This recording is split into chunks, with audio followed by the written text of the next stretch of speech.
자, 바로 들어갑니다. 이거는 같이 한번 읽어보겠습니다. 성서침례교회 신조 제1항입니다. 이거는 교회 홈페이지에도 그대로 있어요. 우리만 보는 게 아니고 외부에 있는 사람들이 저 사람들이 믿고 있는 게 도대체 뭐야 하고 체크할 때 동일하게 나옵니다. 자, 이 부분은 같이 한번 읽겠습니다. 시작. 우리는 신구약 정경 66권은 성령의 영감으로 기록된 하나님의 말씀이며 성경은 우리의 신앙과 실천에 있어 최고의 권위이며 성경이 가르치는 모든 내용은 절대 무함을 믿는다. 예, 적어도 이제 이거는 성경에 대해서, 이 성경이 중요한 이유가 이 성경을 진짜로 하나님께서 주신 말씀으로 믿지 않으면은 그 이후에 모든 교리 가르치면 다 무효입니다. 아무 소용 없습니다. 여기에 대해서 어떻게, 어떤 마음으로 어떻게 보느냐가 아주 중요합니다. 그러니까 여기서 딱 보니까 신조 1항이 성경을 어떻게 이해하냐, 어떻게 믿느냐를 굉장히 중요하게 강조를 했던 것 같아요. 그래서 이제 밑에 있는 참고 구절이 있는데, 사실 저도 이제 이 성경을 보면서 어떤 마음이 드냐면은, 우리가 쓰는 언어나 옛날에 하나님께서 모세에게 줬던, 대화했던 그 언어나 똑같으면 얼마나 좋겠어요? 그런데 그 옛날 하나님께서 모세에게 주셨던, 대화했던 그 말씀하고 그 단어하고 지금 우리가 보고 있는 단어가 똑같지가 않아요. 왜냐? 우리는 지금 번역 성경을 보고 있잖아요. 하나님께서 한국말로 했으면 아무 문제가 없죠. 아주 이해하기가 쉽죠. 그런데 그렇지 않으니까 우리가 성경을 공부할 수밖에 없는 거죠. 그래서 개념이 가장 중요합니다. 개념, 이거 놓치면 안 됩니다. 옛날에 영어 공부할 때 어려움을 경험했던 사람들 중에 한 사람이 그 뭡니까? 영어의 단어가 아니고 그 개념이 안 잡히는 거예요. 부정사가 뭐죠? 분사, 동명사, 이게 어려운 거예요, 이게.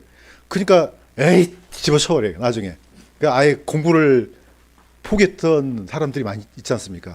저도 그 사람 중에 하나예요. 이건 영어가 어려운 게 아니고 개념이 너무 어려운 거죠. 자, 개념을 잡겠습니다. 정경이라는 단어가 나옵니다. 그러면은 정경이 뭐야? 물어보면은 자기도 알고 설명도 가능해야 됩니다. 자, 정경은 영어로는 캐논이라 그러죠. 캐논 하면 떠오르는 단어가 뭐죠? 카메라요?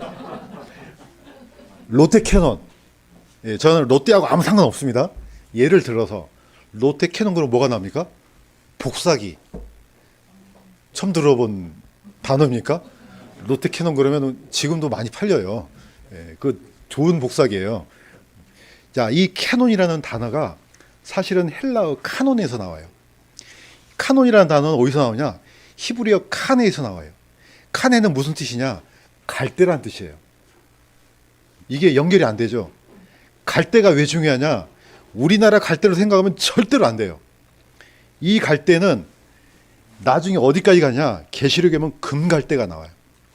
자, 이 갈대는 파피루스예요. 이 파피루스가 왜 중요하냐? 이걸로 책을 만들었거든요. 그러니까 한국식으로 개념을 이해한다면은 이 파피루스는 거의 대나무라고 생각하면 돼요. 저기 그 어디죠? 저기 난지도 그 갈대공원 있잖아요. 거기 갈대로 생각하면 아주 큰일 나요. 완전 틀린 거예요. 나일강에 낳는 이 파피루스 이 갈대는 거의 대나무처럼 높이 자라요. 그래서 이걸 갖고 어떻게 해요? 껍질을 벗겨서 안에 있는 것을 가로 세로로 엮어갖고 악교풀로 붙여갖고 종이를 만들어요. 당시에는 정보를 기록할 게 없잖아요. 그래서 이걸 만들어서 이제 이 파피루스를 들여와서 종이를 만들고 거기다가 정보를 기록하죠. 그러면 그 정보가 많이 오래 남기기 때문에 누구네 뭐 물건 어떻게 팔고 이런 무역을 해서 필요하단 말이에요. 그래서 이 파피루스의 집산지가 바로 페니키아의 비블로스예요. 도시 이름이에요. 이 도시 이름에서 뭐가 나옵니까? 바이블이 나와요, 영어에. 바이블에서 뭐가 나옵니까? 페이퍼가 나와요, 종이. 중국 사람들은 이 종이를 만들기 전에 뭘로 했습니까? 대나무를 쪼개가지고 이것을 글씨를 기록했죠. 이걸 뭐라 그럽니까? 죽간이라 그러죠. 보통 중국 영화에 보면은 중국 영화는 별로 안 좋아하지만은 저런 장면이 나와요. 이게 대나무를 딱 엮어가지고 왕한테 바치면 왕이 쫙 펼쳐서 보잖아요. 죽간하고 비슷하게 보면 돼요. 자, 정경은 그 한자로 보면은 발을 정자 책이라는 뜻이죠. 정경. 자, 이 갈대가 왜 중요하냐? 이 갈대가 쓰임새가 너무 많아요. 이게 좀 순이 좀 그 뭡니까? 죽순 생각하면 되죠. 좀 연할 때는 먹기도 해요. 역시 파피루스도 먹기도 해요. 나중에 커지게 되면 뭘도 됩니까? 자도 만들죠. 이게 더 단단해지면 이 파피루스로 갖고 배도 만들어요. 아주 쓰임새가 너무 다양한 거죠. 그러니까 이게 그 시대 때는 굉장히 중요한 수출품이었죠. 어디에서? 이집트에서. 바로 이집트의 파피루스가 나중에는 성경이라는 단어까지 만들어져요. 그래서 저는 신학교 때 교수님이 파피루스로 만드는 종이를 갖고 왔어요. 돌려가면서 구경하라고. 그런데 제가 깜짝 놀랐어요. 왜 놀랐느냐? 지금 우리가 쓰고 있는 종이랑 차이가 없어요. 똑같아요. 단지 약간 거칠 뿐이지 이 종이랑 똑같아요. 그만큼 존귀한 거예요. 여기다가 성경을 기록했기 때문에 이게 나중에 바이블 성경이 되는 거죠. 자, 이건 신학적인 개념이죠. 자, 정경 그러면은 뭔가 척도구나. 이게 기준이 되는구나. 그래서 롯데 캐논이라는 캐논 단어를 왜 만들었겠어요? 모든 복사기 중에 최고다. 척도다. 표준이다. 이제 그런 의미로 만들었겠죠. 이 정경이라는 단어의 개념을 잘 잡잖아요. 나중에 계시록에 가면은 갈대가 나오는데 금 갈대가 나와요. 금은 변하지 않아요. 이 갈대는 자요, 자. 이걸 갖고 측량을 해요. 이런 용도로 쓰는 게 바로 캐논입니다. 그러니까 말해서 지금 우리가 들고 있는 성경 66권 여기다가 붙이지 말고 빼지 말라는 거예요. 왜냐하면 이건 척도니까. 바로 그런 개념이 정경이란 개념이에요. 이게 성경을 잘못 썼나? 아니에요. 성경하고 정경은 똑같은 단어예요. 단지 뭐냐? 개념을 이해하는 거죠. 자, 그러면 구약은 뭐냐? 구약은 이런 개념이 아니죠. 양피지에다가 써요. 자, 최초의 성경 그러면 돌판 성경이에요. 쉽게 보면 돌판에다 기록되잖아요. 근데 돌판은 문제가 뭐예요? 너무 무겁잖아요. 이걸 다 어떻게 짊어지고 다녀요? 안 되죠. 그래서 소나 양이나 염소, 정결한 짐승의 가죽을 벗겨갖고 이걸 여기다 기록을 하죠. 이걸 양피지라 그래요. 소의 가죽도 양피지예요. 그냥 말이 양피지지 전부 다 정결한 짐승 다 양피지 성경 이러죠. 자, 이것도 문제가 있어요. 이걸 둘둘 말아서 쓰면은 성경이 얼마나 많겠어요. 거의 이 안에 가득 차게 들겠죠. 자, 이것을 기록했던 사람을 성경에서 나오는 서기관이 하는 겁니다. 구약시대 때는 이 서기관들이 이걸 필사래요. 그러니까 원본에서 필사를 하는 작업을 누가 하느냐? 서기관이 하죠. 이 서기관들은 누구냐? 레이지파 사람들이에요. 다른 지파는 안 돼요. 오직 레이지파 사람만. 그 중에서도 글씨에 재능이 있고 이걸 제대로 카피할 수 있는 사람이 바로 서기관들입니다. 이 사람들이 끊임없이 필사를 해서 성경을 오늘까지 이렇게 전수를 한 거죠. 자, 우리가 들고 있는 성경 바로 이분들이 수고해서 사실 전수된 거예요. 자, 다시 한번 말씀드리지만 구약은 엄격했어요. 왜냐? 창세기 쓰다가 글씨가 하나 잘못됐어요. 그러면 창세기 전체를 불태워요. 레위기에 쓰다가 하나 잘못 적었어요. 그럼 레위기 전체를 불태워요. 민수기 하다가 하나 잘못됐네. 그러면 성경 전체를 다 불태워요. 이렇게 해서 전수가 내려온 게 바로 구약 성경이죠. 그러니까 거의 목숨하고 똑같은 거죠. 이 말씀은. 왜? 하나님께서 하신 말씀을 감히 틀리게 기록해 안 되는 거예요. 그래서 이것도 역시 신학교 다닐 때 교수님이 유대인들이 기록했던 이 두루마기를 갖고 왔어요. 근데 거기는 어느 정도냐면은 글자 하나당 이 페이지 하나에 알렙이 몇 개인지 개수를 세워놨어요. 알렙, 벳, 김멜 그러면서 글자는 이 페이지에는 18개, 여기는 19개, 20개 이런 식으로 틀릴 리가 없을 정도로 정확하게 이렇게 전수가 되어 온 거죠. 자, 오늘날 우리 이 사람들이 어떤 좀 약하냐면은 지금 성경은요 어디다 있습니까? 핸드폰에 다 있잖아요. 그러니까 어떤 현상이 일어나냐면은 성경에 대한 감사가 없는 거예요. 이건 거의 집채만한 그런 그 두루마리 이런 것이 지금 우리 손에 한 손에 들려 있잖아요. 근데 이 한 손이 다 어디 갑니까? 핸드폰 안에 들어가 있어요. 저는 이게 약간 좀 안타까워요. 이거는요 우리가 한 손에 들려 있지만 이렇게 된 시기가 그렇게 길지가 않습니다. 옛날에는 거의 술에다 싣고 다녔어요. 이거 얼마나 크겠어요. 그러니까 따로 관리한 사람이 따로 있는 거죠. 이렇게 해서 하나님께서 전수하고 해서 오늘날까지 이렇게 나온 거죠. 자, 유대인들은 필사할 때 혼자서 집에서 필사하지 않습니다. 이렇게 모여서 베레시트 그러면은 반복해요. 처음에 마라 그러면 반복해요. 그래서 한 사람이 소리를 치면은 뒤에 있는 사람들이 반복해서 이 글자를 적는 거죠. 이렇게 해서 이 성경 만들어진 성경이 각 시나고그에 배포가 되는 겁니다. 자, 이렇게 해서 오늘날까지 이렇게 이제 내려오는 거죠.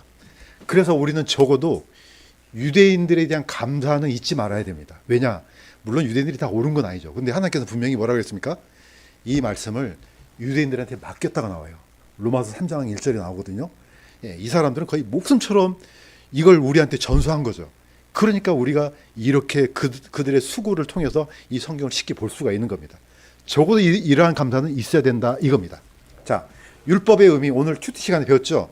자, 율법은 613가지 법 외에도 모세오경, 모세가 창세기, 출애굽기, 레위기 썼잖아요.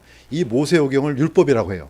그 다음에 613가지, 자, 365가지는 하지 마 이겁니다. 자, 248가지는 해 이겁니다. 내 부모를 공경하라 이렇게 명령하는 이 명령은요 248가지가 나와요.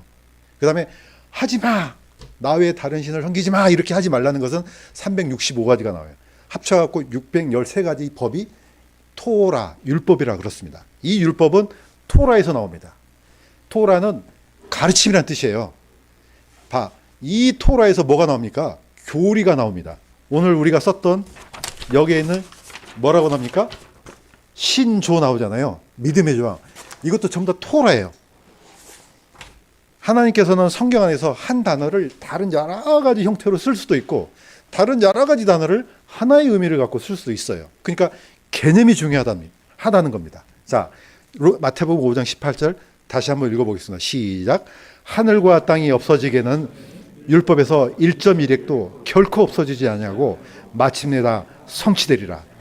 여기서 말하는 율법은 613가지를 의미하는 게 아니죠. 여기는 성경 전체를 의미하는 겁니다.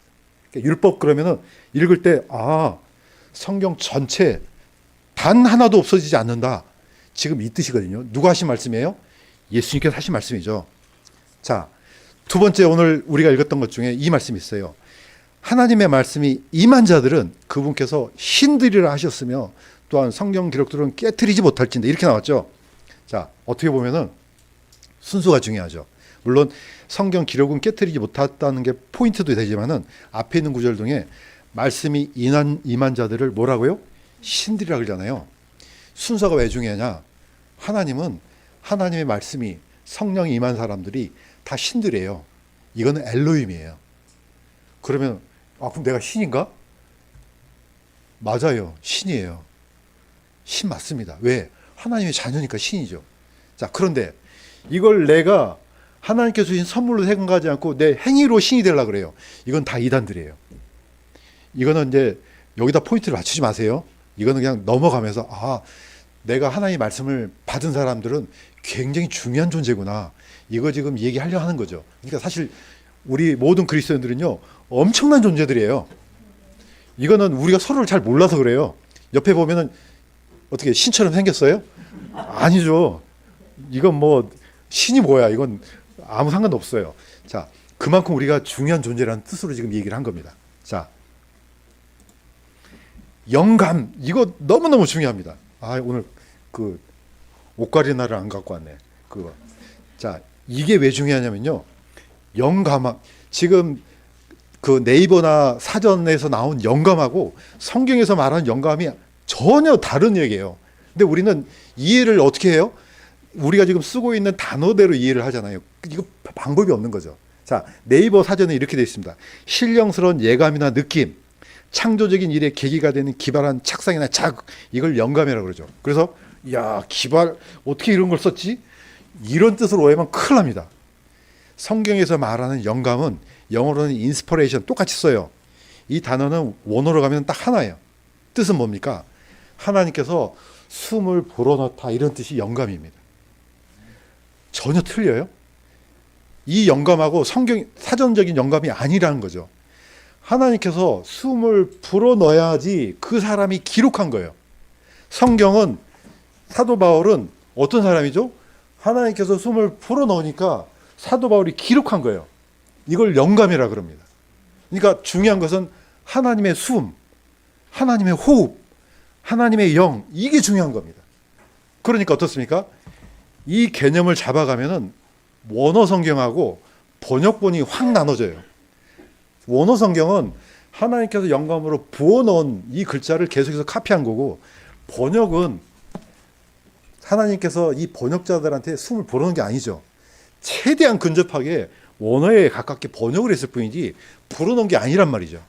잘못하다가는 어떤 문제가 생기냐, 이 성경 자체를 우상화시킬 가능성이, 위험성이 있으니까 제가 이 얘기를 듣는 거죠. 영감이라는 의미를, 개념을 잘 잡아가야, 이게 그래야지 하나님께서 이렇게 은혜를 주셨구나, 이게 이제 오는 겁니다. 자, 이제 영감과 대언, 우리가 너무 잘 알고 있는 디모데후서 3장 16절, 이것도 한번 읽어보겠습니다. 시작. 모든 성경 기록은 하나님의 영감으로 주신 것으로 교리와 책망과 바로잡음과 의로 교육하기에 유익하니. 자, 하나님의 영감으로 성경이 기록됐다가 나오잖아요. 자, 이거는 이제 아까도 얘기했던 것처럼 하나님께서 숨을 불어넣어서 이 사람들이 기록했기 때문에 거의 신적인 권위가 있는 거죠. 하나님의 권위가 있다는 말이죠. 자, 그런데 이것하고 동일하게 쓰는 단어가 대언입니다. 대언도 너무 중요하죠. 개혁성경에는 예언이라 되는데 이건 좀 너무 떨어져요. 대언은 말 그대로 하나님께서 하신 말씀을 대신 선포하다는 뜻이 들어있습니다. 그러니까 대언은 곧 이 성경하고 똑같은 거죠. 왜 성령께서 하신 말씀, 사도들이 전했던 복음, 예수님의 말씀이 똑같냐면요, 성령께서 감동해서 영감을 주셨기 때문에 그게 기록이기 때문에 결국은 누구 목소리를 들어야 됩니까? 이거 읽으면 돼요. 굳이 딴 데서 소리를 들으려 하잖아요. 마귀는 영악해요. 그 사람이 원하는 걸 줘요. 그러면 어디다가 점점 기울어집니까? 성경 따로, 외부에 있는 소리 따로 가요. 그래서 성경에서 점점점 멀어져서 자신의 체험에다 집중하게 돼요. 이렇게 되면 큰일 나는 거죠. 그러면 여기서부터 시작해서 끊임없는 이단들이 또 나와요. 그래서 성경은 아예 기록을 해버렸죠. 그래서 우리가 하나님 말씀을 듣는다, 성령의 말씀을 듣는다, 그러면 이거 성경 읽으면 됩니다. 읽어서 이걸 그냥 읽는 게 아니고 묵상해서 과연 이게 어떤 말씀이 나한테 유익하고 내가 여기서 뭘 얻을 수 있겠는가. 그래서 묵상이 굉장히 중요하죠. 자, 묵상이라는 단어도 중요합니다. 이 묵상은 아까도 얘기했던 것처럼 읊조리다, 또 반복하다, 되새김질하다, 이런 뜻입니다. 이래야지 내가 이 말씀이 나한테 흡수가 되거든요. 이 말씀. 그래서 대언은 쭉 나가면 어떻습니까? 성령님께서 자기들을 움직이신 대로 말해야 됩니다. 자, 소리를 낼 때 그냥 무작정 소리를 내는 것이 아니고 불어서 저기에 있는 낙보대로 소리를 내잖아요. 하나님께서 기록하시고자 하는 이 대본은 다 있는 거죠. 단지 누가 도구가 되느냐, 모세나 바울이나 이분들이 도구가 되는 거죠. 이분들이 살았던 과거, 감정, 역사, 하나님은 하나도 건들지 않아요. 그럼에도 불구하고 하나님께서 원하시는 그 대본대로 그대로 소리를 내주는 거죠. 이게 그대로 기록이 됐다는 게 중요하다는 거죠. 그러니까 이 성경은요, 어마어마하게 무서운 책이에요. 그냥 헌책방 가가지고 사서 읽은 이런 책이 아니라는 뜻이에요. 그러니까 우리가 적어도 이런 개념을 놓치지 말아야 된다는 거죠. 자, 그러면 이제 정경을 누가 확증했느냐? 자, 많은 사람들이 나도 하나님께서 받았어. 저 사람도 나도 받았어. 막 늘어날 거 아닙니까? 그러면 누가 이걸 정리를 합니까? 역시 이것도 하나님이 정리를 해주셔요. 누가복음 24장이 왜 중요합니까? 아주 중요해요. 누가복음 24장이. 왜? 여기서는 구약의 정경이 나와요. 예수님께서 부활하신 후에 엠마오로 가는 제자들한테 하신 말씀이 뭡니까? 이게 누가복음 24장 25절부터 나옵니다. 이건 제가 읽겠습니다. 엠마오 제자들이 낙심해서 이제 고향으로 떠납니다. 그러니까 예수님께서 들어오셔갖고 얘기를 하죠. 자, 그 거리가 한 4시간 정도 거리예요. 얼마나 많은 얘기를 하셨겠어요. 그 4시간 동안에 있는 글을 다 기록할 수는 없잖아요. 중요한 것만 기록합니다. 어리석고 대언자들이 말한 모든 것을 마음에 더디 믿는 자들이여, 그리스도가 이런 고난을 당하고 자기 영광에 들어가야 마땅하지 아니하냐 하시고, 모세와 모든 대언자들의 글에서 시작하여 모든 성경 기록들에서 자신에 관한 것들을 그들에게 풀어서 설명해 주셨다. 이렇게 돼요. 이게 왜 중요합니까? 모세라는 뜻은 뭡니까? 아까 얘기했던 모세오경이에요. 이걸 토라라 그럽니다. 자, 모든 대언자들의 글, 이거는 네빔이라 그래요. 선지자들의 글이라는 뜻입니다. 그 다음에 모든 성경에 기록된 글, 이거는 케투빔이라 그럽니다. 자, 우리는 이걸 읽을 때 이게 잘 안 와닿잖아요. 이거는 유대인들을 연구를 해야 되죠. 우리는 이걸 바이블이라고 그랬지만 유대인들은 절대로 바이블이라고 이야기하지 않습니다. 뭐라 하느냐? 타나크라고 얘기합니다. 거기 내용이 기록이 돼 있어요. TNK 약자를 써요. T는 토라의 약자예요. N은 네빔 선지자의 약자예요. 케투빔 K는 케투빔의 약자예요. 이 세 가지를 결합해서 만든 단어가 타나크라 그러죠. 그래서 유대인들은 성경 이렇게 하면 아 타나크 이렇게 해요. 예수님도 똑같습니다. 자, 그런데 한 가지는 이 두 번째는 이 말씀은 예루살렘에서 하신 말씀이죠. 저기 앞에 있는 것은 엠마오로 가는 제자들한테 하신 말씀이고 나중에 제자들한테서 이 말씀을 하신 후에 드디어 예루살렘에 쫙 나타나셔서 이 말씀을 하십니다. 내가 여전히 너희와 함께 있을 때 너에게 말한 말들 곧 모세 율법과 대언자들의 글과 시편에 이렇게 나오잖아요. 자, 왜 시편하고 모든 성경 기록들이 바뀌어졌냐? 케투빔의 첫 번째 성경이 시편이에요. 그래서 시편을 쓰신 거예요. 예수님은 구약의 정경을 쫙 이렇게 설명을 해 주셨어요. 성경 안에서. 그래서 오늘날 우리는 성경이 39권이잖아요. 유대인들은 24권인가 돼요. 왜냐하면 이게 뒤에 있는 선지서들이 한 권으로 다 기록돼요. 예를 들면 뭐 사무엘, 상하 이런 게 아니고 다 한 권으로 기록이 돼요. 이렇기 때문에 우리하고 개수가 틀릴 뿐이지 내용은 똑같아요. 차이점이 있는 게 뭐냐면은 순서가 틀리죠. 옛날에 한번 했었죠. 구약의 유대인들이 가지고 있는 성경은 창세기는 똑같아요. 마지막 성경은 우리는 말라기지만 유대인들은 뭐가 마지막입니까? 역대기가 마지막이에요. 그래서 역대기에 누가 나옵니까? 중요한 사건이 나오죠. 바라가의 아들 사가랴가 죽잖아요. 누가 죽입니까? 요아스 왕이 갑자기 생각이 나요. 그 왕이 죽이잖아요. 이 사건이 나와요. 이때 그러면서 예수님께서 너희가 아벨의 피로부터 성전에서 죽인 사가랴의 피까지 일 때 이 피가 어디 나옵니까? 역대기에 나와요. 그래서 구약 성경 전체 다 여기서 의로운 자들이 죽었던 모든 피가 지금 이 세대에게 돌아간다. 이 말씀을 바로 예수님께서 하신 말씀이죠. 그래서 예수님께서 하신 이 성경하고 우리 성경은 왜 틀리냐? 번역 성경이니까. 그렇지만은 권위는 똑같습니다. 다시 한번 말씀드리지만은 이 모든 걸 다 누구한테 맡겼습니까? 로마서 3장 1절에서 2절. 이거는 중요하니까 같이 한번 읽겠습니다. 시작. 그러면은 유대인의 나은 점이 무엇이냐? 혹은 할례의 유익이 무엇이냐? 모든 면에서 많으니 주된 이유는 그들에게 하나님의 말씀이 맡겨졌다는 것이라. 하나님께서 유대인들한테 이 말씀을 맡겼습니다. 우리가 사내들인 그러면 나쁜 이미지가 굉장히 나쁘잖아요. 예수님을 거절하고 아주 그냥 몹쓸 사람들 이렇게만 했는데 중요한 점이 있습니다. 이 사내들인이 없었다면 이 성경은 없습니다. 그들이 보존했기 때문에 있는 겁니다. 적어도 유대인들한테 이 사명을 준 거죠. 그들은 이 사명을 감당했죠. 그들이 이 성경을 끊임없이 보존해서 왔기 때문에 아니 원어 성경이 있어야지 번역이 될 거 아니에요? 번역이 그냥 갑자기 뭐 어떤 영어 성경이 뭐 영어 어떤 소설이 없는데 갑자기 쓰면 그거는 자기가 만든 거죠. 번역이 돼야 됩니다. 원어가 있기 때문에. 자, 이런 중요한 사건들을 사명들을 유대인들이 감당한 거죠. 신약 성경도 마찬가지죠. 신약에 있는 대부분 성경 기록한 사람들이 이방인이 있습니까? 어떤 사람들은 이 누가가 이방인이라 생각하는데 저는 개인적으로는 이방인이 아닌 것 같아요. 왜? 하나님께서 이방인들한테 맡겨야 되면 이방인이 들어가면 안 되는 거죠. 누가라는 이름은 이미 이때 당시 때 사도 바울이라는 이름은 저기 뭡니까? 로마 이름이에요. 그러니까 다 이방인들의 이름이 하나씩 다 있는 거죠. 누가도 마찬가지라는 거죠. 누가도 결탄코 이방인이 될 수가 없다고 저는 생각해요. 다 유대인들이에요. 디아스파라 유대인들. 그래서 성경은 처음부터 창세기부터 계시록까지 전부 다 유대인들이 기록한 겁니다. 이렇게 해야지 말이 맞아요. 자, 이만큼 유대인들이 중요한 역할을 해온 거죠. 이게 그렇게 해서 우리까지 전달되었던 이 하나님의 섭리가 이제 들어있는 겁니다. 자, 이제 거의 마지막 얘기를 하겠습니다. 원어 성경과 번역 성경의 관계 이거 어렵지 않습니다. 권위는 똑같습니다. 만약에 이 권위가 틀어지지 않으면 그러면 누가복음 4장도 틀어져요. 예수님께서 나사렛 세당에 갔죠. 그러니까 거기 있는 사람이 무슨 글을 드립니까? 이사야 글을 드리죠. 이게 원본이겠어요? 필사본이겠어요? 당연히 필사본이죠. 지금 이 글이 언젠데요? 거의 600년 전의 글인데 어떻게 원본이 남아있겠어요? 끊임없이 필사를 해서 각 해당에게 배치가 됐겠죠.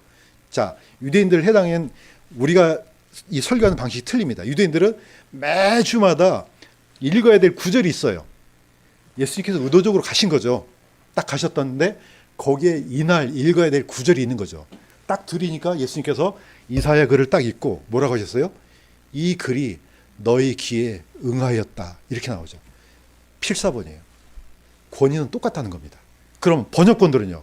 예수님이 너희는 가서 모든 민족을 가르치고 아버지 아들과 성령의 이름으로 침례를 주고 내가 너에게 명령한 모든 것을 가르쳐 지키게 하라. 그럼 뭐가 필요합니까?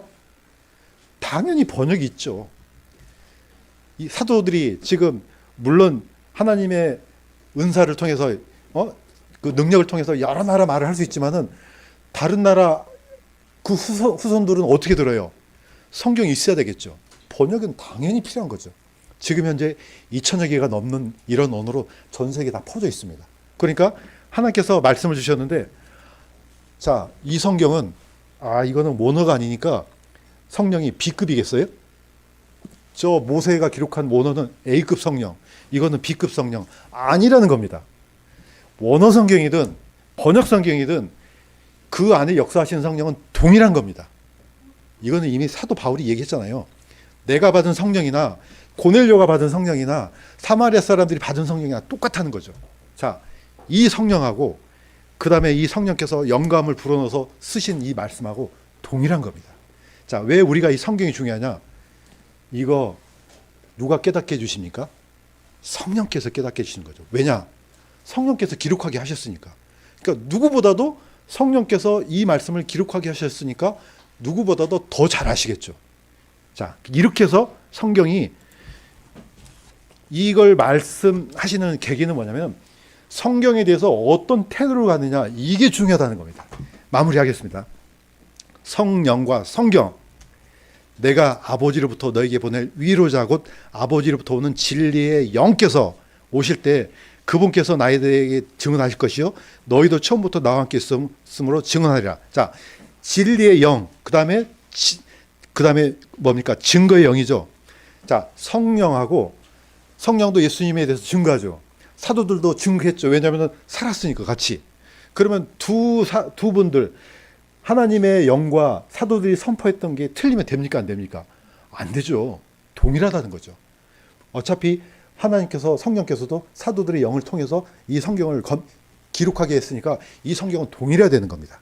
자, 그러면서 마무리를 이렇게 됐죠. 오늘 읽었던 이 책의 대언의 말씀을 듣는 모든 사람의 증언하노니, 여기다 더하면은, 여기서 빼면은 사도 요한이 마지막 최후의 사도로서 이렇게 픽스를 시켜놔요. 그렇다면은 누구의 말을 들어야 되냐 이거죠. 끊임없이 외부의 소리를 들을래 아니면 이 성경 볼래 이겁니다. 마감된 겁니다. 더 이상 위험을 감수하려고 하지를 마세요. 모든 책임은 이 성경에서 집니다. 여기서 넘어가면 안 됩니다. 절대로. 계속해서 넘어가려 하다 보니까 이게 왜 위험하냐면요. 다리를 하나 쭉 내밀잖아요. 그러면은 이게 군대가 들어옵니다. 여기 뒤에 있는 문을 잠궈놨는데 그냥 나는 뭐 열쇠 하나만 줬는데 열쇠 하나가 아니죠. 집 다 털려요. 이거 하나 내밀잖아요. 집 다 털린다니까요. 그래서 우리는 온전히 이 성경에다가 집중할 필요가 있다고 저는 믿습니다. 자, 그래서 귀 있는 자는 성령께서 교회들에게 하신 말씀을 들으라. 자, 내가 귀가 있는데 성령께서 뭐라고 하신 말씀이지? 아주 골방이나 어디 저기 가야 되겠다. 안 된다는 거죠. 지금 무슨 얘기예요? 성경, 사도 바울이 기록한 성경 이거 보라는 거예요. 지금 내가 이렇게 기록했지 않느냐. 이거 읽으면 성령께서 하신 말씀을 듣는다 이겁니다. 그러니까 다른 걸 찾지 말라는 겁니다. 죄송해요. 하나 더 나가면 예수님께서 확증하셨어요. 자, 우리가 이 예수님께서 성령에 이끌려 마귀에게 시험받는 그 장면 나오잖아요. 마태복음 4장에 나오고 누가복음 4장에도 나와요. 예수님께서 마귀를 어떻게 이기셨습니까? 물론 예수님께서 아무 상관없이 이길 수도 있어요. 왜냐하면 하나님이기 때문에. 그런데 뭐라고 하셔요? 기록된 바. 항상 이 말씀을 쓰세요. 기록되었으니, 기록된 바, 사람이 빵으로 살 것이 아니요 하나님의 모든 말씀으로 살 것이라. 이거는 신명기에 기록된 거예요. 예수님께서 인용하신 이 성경들은요 전부 다 신명기예요. 왜 실패했느냐? 그래서 신명기를 다시 한번 얘기를 하신 거죠. 실패하지 마, 이겁니다. 왜 이렇게 기록되었는데 왜 못 알아먹어, 이거예요. 지금 왜 자꾸 딴 걸 찾아? 여기만 찾아, 이겁니다. 그러니까 예수님께서 성경을 확정하게 해주셨어요. 자, 마지막에는 이 중요한 구절이 있죠. 사도 베드로가 이 뭡니까? 얼마나 이 정열적인 사람이에요. 그냥 속에서 불이 끓는 사람이에요. 예수님을 잡으러 오니까 어떻게 해요? 칼을 빼갖고 그 뭡니까? 그 이게 잡으러 온 사람 그 귀를 쳐버렸잖아요. 예수님께서 하신 말씀이 이거예요. 너는 내가 지금 아버지께 기도하여 당장이라도 그분께서 12군단이 넘는 천사들을 내게 주시도록 할 수 없는 줄로 생각하느냐? 할 수 있다는 거죠. 이렇게 할 필요 없어. 내가 지금 기도하면은 아예 다 뒤집어 놓죠. 뭐 뒤집을 뿐만이겠어요? 아예 없애버리죠. 세상을. 안 그런답니다. 그렇게 하는 이유가 뭡니까? 그렇게 되면은 반드시 이렇게 되리라 한 성경 기록들이 어떻게 성취되겠느냐? 예수님은 철저하게 기록된 성경대로 돌아가시고 기록된 성경대로 부활하시고 마지막은요. 기록된 성경대로 다시 오십니다. 절대로 이 성경에서 벗어날 수가 없습니다. 하나님조차도 이걸 이렇게 존중해 줬는데 우리 그리스도인들이 성경 따로 성령 따로 하나님 따로 이러면은 안 된다는 겁니다. 그래서 사도 바울이 했던 이 경고가 얼마나 무서운 경고입니까? 내가 너에게 선포했던 복음 외에 다른 복음을 받아들이면 너희는 저주를 받을지어다. 이렇게 됐습니다. 자, 오늘 이 말씀을 이렇게 이제 기록됐지만은 우리가 이걸 약간 개인적으로도 공부해서 이제는 우리가 설명을 해야 돼요. 자, 딴 사람들이 나한테 물어봤어요. 그러면은 이걸 깊이 묵상해서 이걸 그대로 공부해서 설명을 해줄 수 있어야 된다고 저는 봅니다. 왜냐? 우리는 전부 다 사역자예요. 2024년은 한 사람이 아니고 각 사람들이 다 사역자가 되고 복음 전도자가 되어야 될 줄로 믿습니다. 네. 마무리 목사님 해주시죠.